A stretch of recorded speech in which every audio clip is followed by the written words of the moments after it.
찬양 감사합니다. 오늘 어버이 주일을 맞이하며 우리 교회 또 우리 어르신들에게 이렇게 카네이션을 달아드렸고, 제가 앞에서 이렇게 카네이션을 달고 계신 어르신들을 보니까 참 너무 감사하고 너무 귀하다 그런 생각을 합니다. 우리 어르신들 대부분 이제 6.25 전쟁이 있었던 1950년대 전으로 또 그 전후로 해서 또 태어나신 우리 많은 어르신들이신데, 참 우리 한국 역사에 가장 힘들고 어려운 시대를 살아오신 분들이 바로 이런 어른들이 아니신가 그런 생각을 합니다. 전쟁 이후에 참으로 처참했던 우리 대한민국 그 상황 속에서 또 자라나셨고, 우리나라가 그렇게 가난하고 못 살았던 그때에 참으로 허리띠 졸라매고 먹을 거 안 먹고 입을 것 안 입고 살아오신 분이 바로 우리 어른들이 아닌가. 우리 어른들의 그 헌신과 수고와 눈물이 있었기 때문에 오늘의 대한민국이 있고 또 오늘의 한국교회가 있다라는 것을 생각할 때 감사하지 않을 수가 없습니다. 우리 모든 어른들의 그 헌신과 수고에 우리 모두가 감사하는 마음으로 박수로 마음을 전하겠습니다. 항상 강건하시고 또 남은 여생 하나님의 큰 은혜 가운데 복되시기를 축원합니다. 오늘은 5월 첫째 주일입니다. 우리 5월 달은 지난주에도 그런 말씀을 드렸지만 참 좋은 계절입니다. 어린이날도 있고 어버이날도 있고 참 좋은 가정의 달입니다. 참 좋은 달이긴 하지만 또 한편으로는 생각해 보면 우리가 어느 때보다도 더 배려하고 또 더 마음을 많이 써줘야 될 때가 5월달이 아닌가 생각을 하게 되어집니다.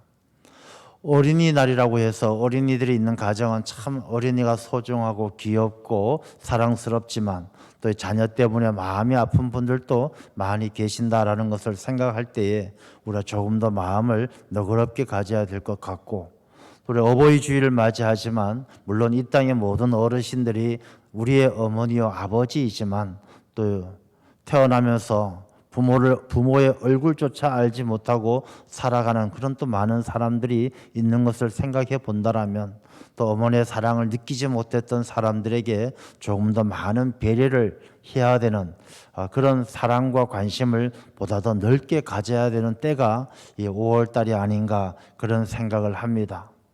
오늘 5월 첫째 주일을 맞이하는데 우리 5월달 우리가 소외되고 외로운 이웃들을 돌아보면서 우리 가정뿐만 아니라 우리 모든 이웃들과 함께 더불어 살아가는 아름다운 공동체를 만들어가는 귀한 시간 되시기를 간절히 소망합니다.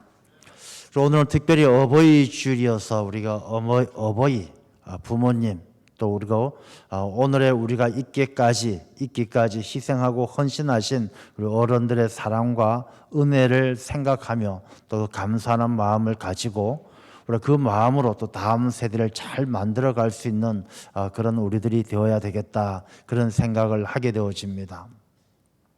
이 부모님의 사랑은 하나님의 사랑을 보여준다라고 이야기합니다. 이 부모님이 자녀를 사랑하는 마음은 그 사람이 아무리 사람이 좋아도 아무리 굳게 결심을 해도 할 수 있는 사랑이 아니에요. 부모가 아니면 이 부모의 사랑은 드러낼 수가 없는 것이죠. 내가 아무리 사람이 좋아도 부모는 자식을 위해서 죽을 수 있지만 내가 아무리 사람이 좋다고 해서 누군가를 위해서 대신 죽어주는 것은 어려운 일이거든요. 이 서양에서는 부모의 사랑을 이렇게 상징할 때 펠리칸이라는 새에 대해서 이야기를 합니다. 이 펠리칸이라는 새를 보면 이렇게 턱이 큰 주머니가 달려 있는 것 같은 그런 새죠. 이제 그 새가 그런 이야기가 전해져 옵니다. 이 펠리칸이라는 새는 다른 천적들의 공격을 받으면 새끼를 턱에 달린 그 주머니에다 숨겨서 이 보호를 해준다라고 합니다. 그리고 이 펠리칸이라는 새가 살아가면서 추운 겨울이 오거나 기근이 와서 도저히 먹을 것을 못 찾게 되어지면 그 자기 새끼에게 이 펠리칸은 자기의 가슴에 살점을 뜯어서 먹인다고 합니다. 새끼에게 자기의 살점을 뜯어서 먹이는 그 펠리칸의 새가 이 모든 사람들에게 부모의 마음이 저런 것이구나 라는 것을 생각하게 하고 깨닫게 한다는 것이죠. 그만큼 이 부모님의 사랑이라는 것은 상식을 뛰어넘는 사랑이죠.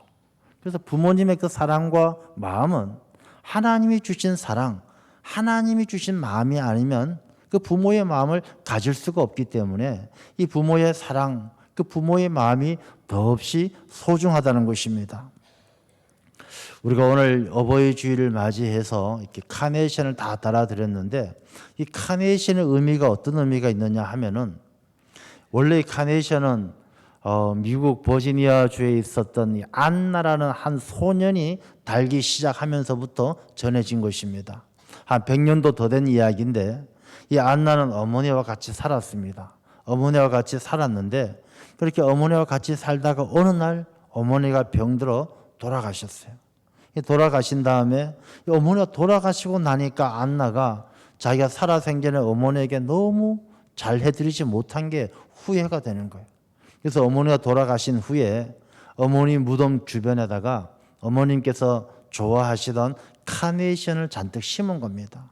잔뜩 심었고 그러고 나서 어머니가 돌아가셨을 때가 되면 늘 그 카네이션을 잘라서 자기 가슴에 꽂고 어머니를 그리워하고 어머니를 생각했던 것이죠. 그리고 1904년 이 어버이날이 되기 전에 원래는 어머니의 날이었거든요. 이 어머니의 날이 만들어지면서 이 카네이션 꼽는 것이 전국적으로 퍼지면서 이 어버이의 날 이 카네이션을 꼽게 되어진 것입니다. 이 카네이션을 꼽는 이유는 부모님은 살아계실 때 잘 모셔야지 돌아가시고 나서 후회하지 말라는 그런 의미가 담겨져 있어요. 그리고 오늘 많은 어르신들이 이렇게 카네이션을 꼽고 계신데 이것을 보면서 또 우리 어르신들 하나님께서 부르시기 전에 참 잘 모셔야 되겠다 그런 생각도 해보게 되어집니다. 우리가 이렇게 어버이날을 통해서 부모님의 사랑, 은혜를 잊지 않는 그런 마음을 우리가 잘 간직하고 우리가 부모님을 잘 모실 때 부모님을 잘 기억할 때 또 다음 세대도 또 더 좋은 세상을 살아가게 되는 것이죠. 여러분들이 기억하는 부모님들은 어떤 부모님들입니까? 아마 여러분 부모님 아직도 살아계신 분도 계시고 또 돌아가신 분도 계신데 우리가 이 시간은 부모님을 한번 깊이 생각해 보면서 부모님의 사랑과 은혜를 내 마음에 깊이 담고 또 그 부모님께 받은 사랑과 은혜를 또 우리 자녀들을 통해서 자자손손 신앙의 유산으로 물려줄 수 있는 그런 귀한 가정이 되시기를 축원합니다. 특별히 우리나라는 세계적으로 경로 사상과 효도에 관해서는 아주 유명하죠. 대한민국 동방예의지국이라고 불렸던 우리나라는 어르신들을 잘 모시고 효도를 잘하기로 유명합니다.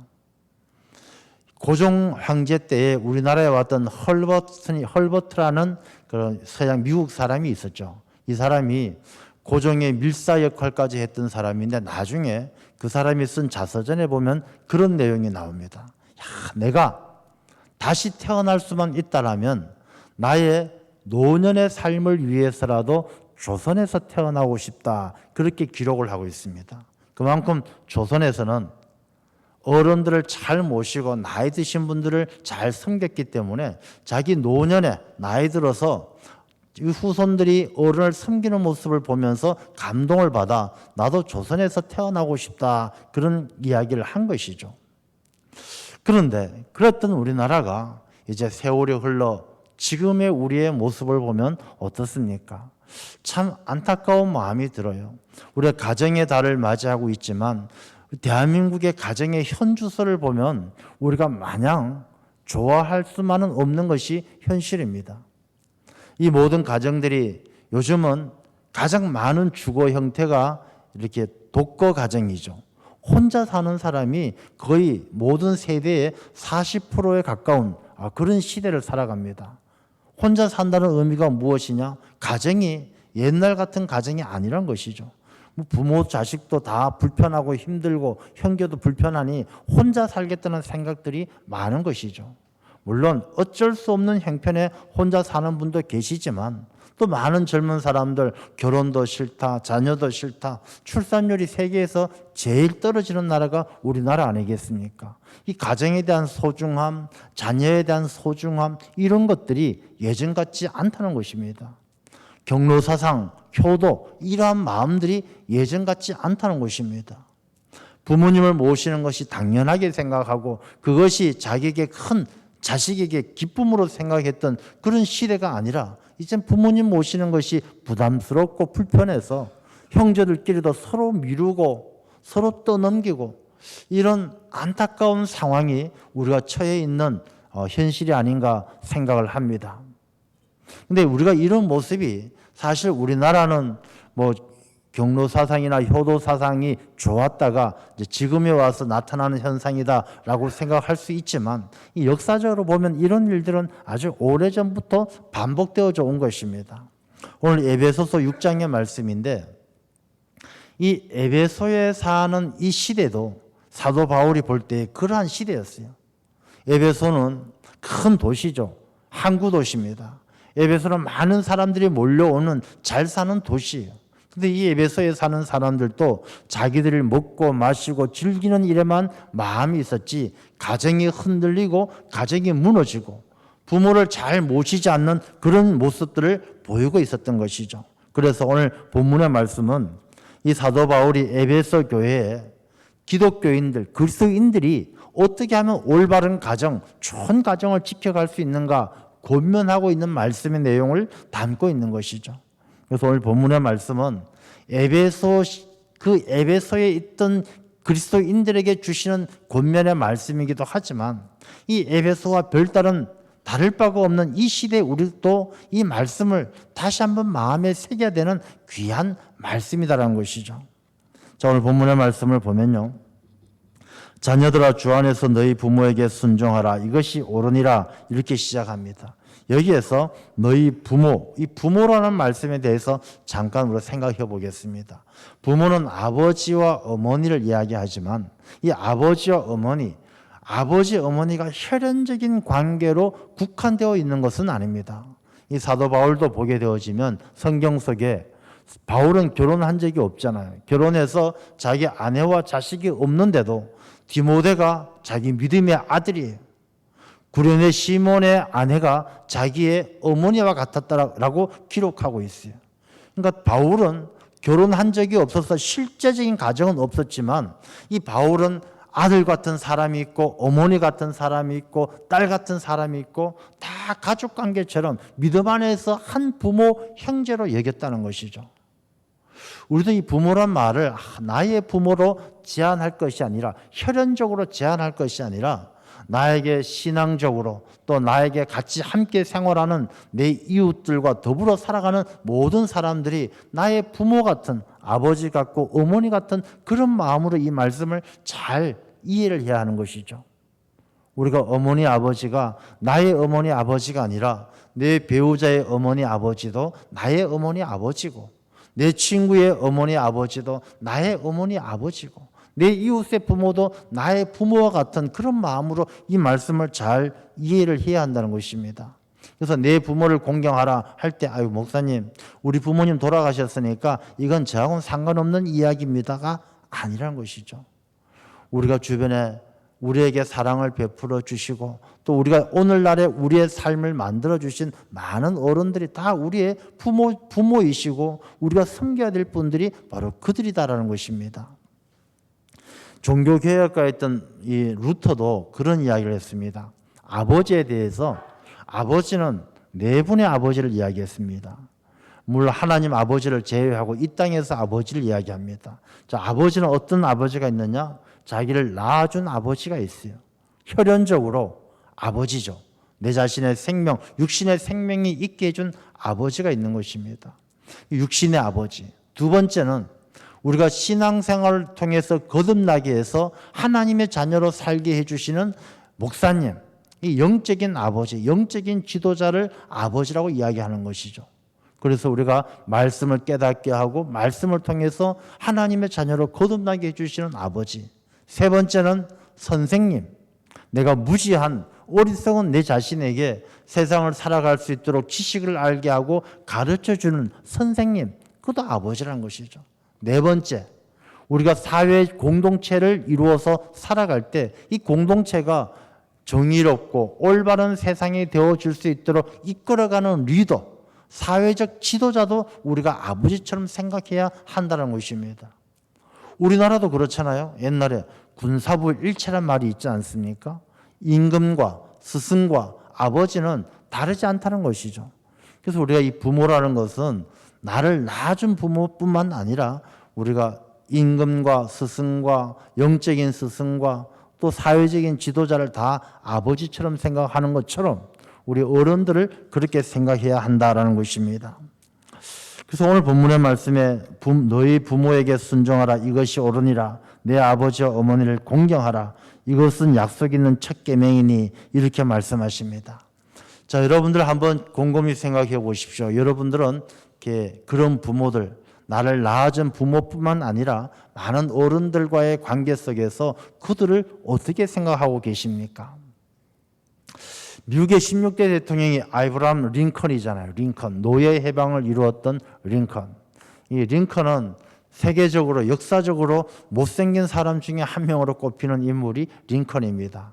링컨은 공부도 많이 못했고 인물도 별로 좋지 않고 키만 큰 사람이 이제 링컨이었죠. 근데 그런 링컨이 아버지는 신발 제조공이 구두 만드는 사람이었어요. 그러니까 가정도 아주 비천하고 배운 것도 없고 인물도 없고 그런 인물이 링컨이 대통령이 되니까 많은 귀족들이 돈도 많고 배운 것도 많고 잘난 귀족들이 링컨을 싫어하는 거예요. 그래서 어느 날 이 상원 의원들 앞에서 링컨이 이제 연설을 하러 갔습니다. 연설을 하러 갔는데 상원 의원 중에 한 명이 벌떡 일어나서 이제 링컨 대통령에게 이야기하는 것이죠. 아, 링컨 대통령, 당신은 당신의 아버지가 구두를 만들었던 그런 집안이었던 것을 잊어버린 것은 아니겠죠. 아주 조롱하는 것이죠. 당신은 대통령 됐다고 목에 힘주지 마세요. 당신 집안은 내가 알고 있는데 구두나 만들던 그런 비천한 가문의 아들이라는 것을 우리가 다 알고 있으니 괜히 어깨에 힘주지 마시오 라고 조롱하는 것이죠. 당신 아버지는 가끔 우리 집에 와서 내 발 사이즈를 재고 내 구두를 만들었던 사람이 바로 당신 아버지요. 지금 내가 신고 있던 이 구두도 당신 아버지가 만들어준 것입니다. 이렇게 이야기를 했습니다. 이 링컨은 그 이야기를 들었을 때 눈을 스르르 감고 가만히 있는 것이죠. 많은 사람들은 막 조롱하면서 웃는 거예요. 거기에 모인 상원 의원들은 다 귀족들이니까 자식 봐라, 너 과거가 다 드러났으니까 너 이제 잘난 척하지 말고 우리한테 고개 숙이고 꼼짝하지 말라는 것이죠. 그럴 때 링컨이 한참 있다가 눈을 뜨고 이야기를 합니다. 맞습니다. 당신의 말처럼 우리 아버지는 구두를 만들었던 구두 수송공입니다. 구두를 만드는 사람이었습니다. 그리고 나는 그 아버지를 너무나 존경하고 사랑합니다. 아버지는 구두 만드는 데 있어서 최고였습니다. 나는 무엇을 해도 아버지를 따라갈 수 있는 것이 아무것도 없습니다. 그리고 지금 의원님께서 신고 계시는 그 신발이 우리 아버지께서 만들어 주신 것인데 혹시라도 신발이 불편하면 내게 가져오십시오. 내가 아버지만큼은 실력이 없지만 그래도 어깨 넘어 배운 것이 있기 때문에 그 불편함을 고쳐드리겠습니다. 그렇게 이야기를 했어요. 이 링컨이 아주 진지하게 아버지의 사랑, 아버지를 존경하는 마음, 그런 마음을 드러낼 때 거기 있었던 모든 의원들이 마냥 조롱하던 사람들이 숙연해 줄 수밖에 없는 것이죠. 아, 저 아들이 저 비천하고 못나고 아무것도 아닌 것 같은 그 아들이 그 아버지를 저렇게 존경하고 사랑하는 그 마음을 볼 때 그 상원 의원들은 더 이상 조롱할 수가 없었던 것이죠. 여러분, 우리가 어른들을 잘 생각하고 부모를 잘 모시는 사람이 자기 자신의 품격을 높이는 거예요. 아, 어른들이 뭘 알아? 아버지가 뭘 알아? 이런 사람들은 자기 자신이 마치 대단한 것처럼 부모보다 어른들보다 자기 자신이 더 똑똑한 것처럼 이야기하지만 실제로는 자기 자신의 품격을 떨어뜨리고 자기 자신의 부족함을 드러내는 것과 다를 바가 없다는 것입니다. 그래서 우리가 이 부모님을 생각하는 마음이 옛날 어른들 이제 한 시대가 지나갔으니까 그분들은 요즘 세상 물정을 몰라, 이런 자세가 아니라 그분들의 사랑과 그분들의 그 귀한 우리에게 베풀어 주신 은혜를 우리가 감사할 줄 알고 그것을 귀하게 여길 줄 아는 그런 우리들이 되어야 할 줄로 믿습니다. 그리고 그분들에게 순종하는데 주 안에서 너희 부모에게 순종하라. 이 주 안에서란 말에 대해서 이제 여러 이야기들을 하시죠. 주 안에서란 말은 이게 말씀 안에서 부모에게 순종해야 한다. 예를 들어 부모님이 교회 가지 마라, 이런 얘기는 순종 안 해도 되고, 신앙생활 하나님을 잘 섬기는 범위 내에서 교회 가라, 성경 말씀 많이 읽어라, 이런 말씀은 순종하고, 성경 말씀 읽지 마라, 이런 말엔 순종하면 안 된다라고 이해하는 사람들도 있는데, 이 말씀은 그런 의미가 아니에요. 주 안에서 순종하라는 이 말씀의 의미는 우리가 부모님에게 순종하는 것이 이 사람의 힘과 사람의 능력으로 안 되기 때문에 이런 말씀을 하는 거예요. 그런 이야기가 있습니다. 죽은 부모에게는 불효자식이 없다, 이런 말이 있어요. 여러분, 사람들이요, 아무리 불효자식이라도 부모가 돌아가시고 나면 다 효자가 돼요. 우리 어머니, 우리 아버지, 참 옛날에 우리 아버지가 나를 어떻게 했고 어머니가 어떻게 했고 다 효자가 돼요. 불효자식은 언제 있느냐? 부모님이 살아계실 때 불효자식이 있는 거예요. 무슨 의미겠습니까? 이 부모님을 공경하고 순종하는 것이 돌아가신 다음에는 순종할 것도 없지만 뭐 잘해드리는 건 쉬워요. 그러나 살아계실 때 이 부모님하고 의견도 안 맞고 생각도 다르고 자기는 바쁜데 부모님은 느긋하고 뭔가 맞지 않을 때는 이게 순종하고 사랑하고 공경하는 게 쉽지 않다는 것입니다. 그래서 우리가 내가 부모님에게 효도해야지 결심한다고 효도할 수 있는 게 아니에요. 내가 부모님에게 순종해야지 내가 서약서 쓴다고 할 수 있는 게 아니에요. 어떻게 해야 되느냐? 주 안에서. 이 주 안에서란 말은요, 우리가 하나님의 사랑과 예수 그리스도 은혜 안에서만이 부모님에게 순종할 수 있다는 것입니다. 부모님의 사랑은요, 하나님의 사랑, 예수 그리스도의 은혜를 깊이 체험한 사람이 부모님의 사랑을 제대로 알게 되고, 예수 그리스도의 은혜 가운데서 살아가는 사람이 부모님에게 순종할 수 있는 것이지, 사람의 의지와 자기의 결심으로 부모님의 말씀에 순종할 수 있는 것이 아니다라는 것을 말씀하고 있는 것이에요.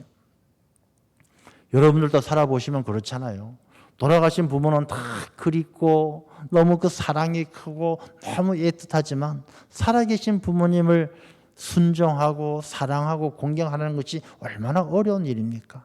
그렇기 때문에 우리가 주 안에서, 우리가 예수 그리스도 은혜 안에서 하나님이 베풀어 주신 사랑을 기억할 때에 우리가 온전히 부모님에게 순종하고 부모님을 잘 섬기게 될 줄로 믿습니다. 그래서 2절 말씀에 보면 내 아버지와 어머니를 공경하라 그랬어요.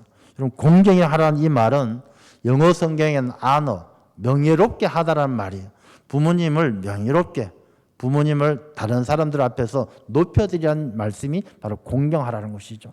이 공경이라는 단어는 원래 히브리어로 본다 그러면 카베드라는 단어를 써요. 카베드라는 단어의 어원이 뭐냐 하면 사람의 간이에요, 간. 그래서 공경한다는 것이 사람의 간에서 나온 단어를 붙여서 쓴다는 것은 무슨 의미일까? 사람이 살아갈 때 가장 중요한 것이, 사람의 생명 가운데 중요한 게 오장육부잖아요. 사람이 손도 좀 다칠 수 있고 발도 다칠 수 있지만 그건 치료받으면 되지만 이 사람의 생명과 직결되는 건 오장육부예요. 심장이 안 뛴다? 죽는 거예요. 이 사람의 오장육부 가운데 가장 무거운 것이 간이에요, 간. 그래서 이 간이란 말을 공경하라는 말의 단어의 어원이 되는 것은 이런 의미가 담겨져 있는 것이죠.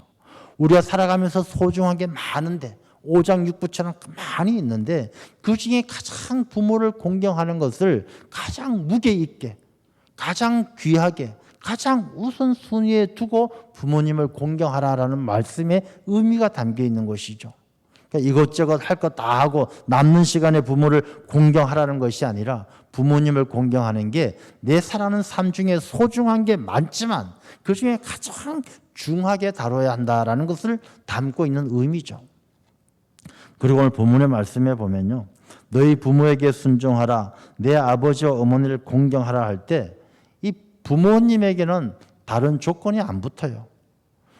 이 부모님 앞에 야 너희를 키워주고 너희에게 재산을 물려주고 너희를 학교에 보내준 부모에게 순종하라.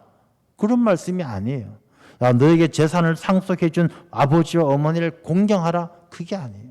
부모님은 가르쳐주든 가르쳐주지 않든 재산을 상속해 주셨든 안 해주셨든 부모는 부모이고 어머니는 어머니고 아버지는 아버지란 것이죠. 오늘 어버이 주일을 맞이하면서 우리가 그런 어머니와 아버지, 그런 어르신들에 대해서 정말 내 삶 가운데 가장 중요하고 무게가 나가는 간처럼 오장육부 중에 간이 가장 무거운 것처럼 내 삶의 무게중심이 우리 어른들을 잘 섬기는 일에 우리가 무게중심을 두고 살아가는 그런 하나님의 말씀에 순종하는 우리들이 되어야 할 줄로 믿습니다. 그리고 그것이 중요한 이유가 뭐냐면요. 왜 우리가 그렇게 해야 되느냐. 1절 말씀에 보면 이것이 옳으니라. 옳기 때문에 하는 거예요. 여러분 옳다라는 것은 이것이 옳다는 그 말씀은요. 그게 하나님의 마음에 합하다는 거예요. 우리가 옳다라는 말씀의 의미는 하나님께서 그걸 좋게 여기신다는 거예요. 우리가 신앙생활하고 하나님의 자녀로 하나님의 백성으로 살아가는데 내 삶의 가장 기준이 무엇입니까? 하나님 마음에 합한 거예요. 다윗이 왜 복받았습니까? 하나님 마음에 합하기 때문에. 우리가 하나님의 마음에 합하다는 것이요. 뭐 그냥 교회 건축하는데 내가 다 50% 내가 감당하고 뭐 1000명 전도하고 큰 일을 해야만이 하나님께서 옳게 여기시는 게 아니에요. 우리가 부모를 공경하고 주 안에서 순종하고 하나님은 그것을 옳게 여기시고 우리에게 큰 은혜를 주실 줄로 믿습니다. 그래서 하나님께서는 옳게 여기시는 거예요. 옳다는 것은요. 시간과 공간을 초월해요. 하나님과 나하고의 관계에서 하나님 보시기에 옳다라는 것은 오늘은 옳고 내일은 잘못되고 그런 거 없어요. 과거나 지금이나 미래나 서양에서나 동양에서나 하나님 보시기에 옳은 것은 변함이 없어요. 그 다음에 우리가 부모님을 공경해야 되는 것은 이것은 약속이 있는 첫 계명이니 계명이라는 것은 하나님의 명령이에요. 하나님께서 우리에게 지키라라고 말씀하신 것이 계명이에요. 하나님의 명령이기 때문에 우리가 하나님의 백성으로 사는 우리가 하나님의 명령을 지키지 않는다라면 하나님 앞에 명령 불복종이죠. 우리가 부모님의 말씀에 순종하고 부모를 공경하는 것은 하나님께서 우리에게 주신 명령이에요. 세 번째 우리가 그렇게 해야 되는 것은 3절 말씀에 보면 이로써 내가 잘되고 땅에서 장수하리라. 축복받는 길이 거기에 있기 때문에 우리가 그렇게 해야 하는 것이죠. 그래서 부모를 공경한다는 것은 우리가 다른 특별한 이유가 없어요. 하나님의 명령이시고 이것이 옳은 일이고 그게 하나님께서 우리를 축복해 주시는 길이기 때문에 우리가 부모님에게 순종하고 부모님에게 공경해야 될 줄로 믿습니다. 자, 그러면 우리가 어떻게 순종하고 어떻게 공경하느냐? 그럼 어떻게 하는 것이 공경이고 어떻게 하는 것이 잘하는 것이냐? 아마 여러분들이 한 번쯤 들어본 이야기일 것 같은데요. 옛날 이야기 가운데 그런 이야기가 있습니다. 아버지가 세 아들이 있는데 이제 죽게 되었어요. 아버지가 죽기 전에 자녀들 세 아들에게 재산을 다 나눠서 상속해 줍니다. 다 상속해 주고 마지막 하나가 남았어요. 이 금으로 만든 항아리 갑오입니다. 돈으로 가치로 따질 수 없는 엄청난 갑오예요. 이 갑오를 세 아들 중에 누군가에게 물려줘야 되겠는데 어떻게 하면 물려줄까 하다가 가장 아버지를 사랑하고 이 아버지를 잘 생각하는 아버지를 효도하는 아들에게 이제 물려주기로 마음을 먹었어요. 그리고 그 방법을 어떻게 할까 고민하다가 그렇게 이야기합니다. 세 아들에게 아들들아 내가 이제 곧 죽게 생겼는데 내가 조금이라도 더 오래 살고 싶다. 그런데 한간에 떠도는 이야기를 들어보니까 이 노인네가 이 젊은 여인의 젖을 먹으면 젊은 여인의 젖을 짜서 먹으면 오래 산다고 하더라. 너희 며느리들 가운데 이제 다 손주도 있는데 누가 나에게 젖을 짜서 좀 갖다 줄 사람이 없느냐? 이 말이 안 되잖아요. 그래서 큰아들이 이 영감이 아버지가 노망이 나셨나? 뭔 소리 하는 거냐고 뛰쳐나갑니다. 둘째도 아버지 정신 좀 차리세요. 창피해서 뛰쳐나갑니다. 셋째 아들은 아버지가 그 얘기하니까 알겠습니다 아버지. 아버지가 정 그러시면 우리 어린아이 갓난아이 내가 포기하겠습니다. 이 애가 죽으면 뭐 우리가 애를 또 낳으면 되니까 그럼 아버지는 돌아가시면 살아올 수 없으니 내가 이 아이를 땅에 파묻고 아버지에게 그렇게 하겠습니다. 정말이냐? 정말입니다. 좋다. 그러면 너 아이를 내가 지정한, 내가 가르치는, 내가 지명해주는 저 땅에다 꼭 파묻어라. 예. 아버지가 아들 데려가서 저 나무 밑에다가 너 아이를 파묻어라. 땅을 파니까 나무 밑에 파니까 거기서 뭐가 나왔겠어요? 금항아리가 나오는 거죠. 아버지가 그 아들의 마음을 보고 금항아리를 묻어뒀던 것이죠. 자, 여러분 이 이야기가 참 뭐 얼토당토 않는 이야기예요. 근데 이 이야기 가운데 중요한 교훈이 있어요. 부모님을 공경하고 부모님을 사랑하고 효도하는 것은 돈 많은 사람이 하는 것도 아니고 지식이 좋은 사람이 하는 것도 아니고 성공한 자녀가 하는 것도 아니고 과학적으로 하는 것도 아니고 합리적으로 하는 것도 아니라는 거예요. 부모님을 순종하고 부모님께 공경하는 것은 이것이 옳고 하나님이 주신 명령이기 때문에 합리적이지 않아도 과학적이지 않아도 윤리적이지 않아도 그래도 해야 되는 것이 부모님을 공경하고 부모님을 사랑하는 것이다 라는 교훈이 거기에 담겨져 있는 거예요. 우리가 이 부모님을 공경하고 부모님께 순종하는 것은 특별한 이유와 목적이 없어요. 그냥 이것이 옳기 때문에 하나님께서 명령하셨기 때문에 하나님께서 기뻐하시기 때문에 우리가 그렇기 때문에 우리가 부모님을 사랑하고 어른들을 존경하고 어른들을 잘 섬겨야 하는 것입니다.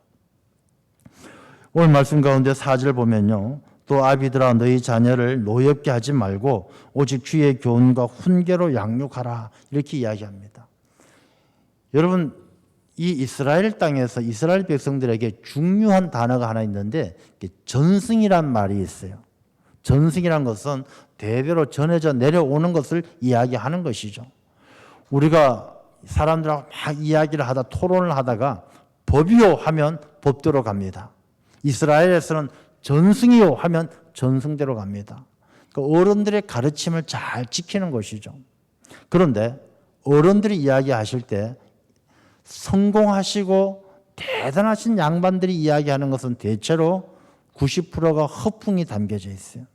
그러나 우리가 봤을 때 실패하고 특별히 잘난 것 없으신 그런 분들은 이야기할 때 그 안엔 진심이 담겨져 있어요. 성경 말씀에도 예수님께서 그런 말씀하셨어요. 아무리 악한 자라도 자기 자식들에겐 좋은 것을 줄 줄 알거든 이렇게 말씀하셔요. 이 사람들은 자기가 부족하고 자기가 아무것도 아니고 자기가 실패한 인생 같아도 자식들에겐 진심을 담아 좋은 것을 주기를 원하는 거예요. 그래서 우리가 어른들의 말씀을 들을 때 또 부모님을 공경할 때 잘나신 분들, 대단하신 분들, 성공하신 분들만 귀하게 여기는 것이 아니라 우리가 조금 적어 보여도 조금 초라해 보여도 조금 낮아 보여도 그분들 말씀 속에 진심이 있고 그분들 말씀 속에 다음 세대를 사랑하는 진심이 담겨져 있기 때문에 우리가 어른들의 말씀을 귀하게 여겨야 되는 것이고 또 그런 어른들은 자기의 사심이 아니라 오직 주의 교훈과 훈계로 또 다음 세대가 하나님을 잘 섬길 수 있도록 양육해야 될 책임이 우리 모두에게 담겨져 있다는 것입니다. 오늘 어버이 주일입니다. 우리 어버이 주일을 통해서 오늘 이 말씀을 또 마음에 깊이 새기면서 우리가 더 어른들을 잘 공경하고 그것이 옳기 때문에 부모님을 잘 순종하고 공경하고 그것이 하나님의 약속이기 때문에 우리가 이유와 토를 달지 않고 하나님의 말씀에 순종할 수 있는 지혜로운 하나님의 귀한 자녀들이 다 되시기를 축원합니다. 기도하겠습니다.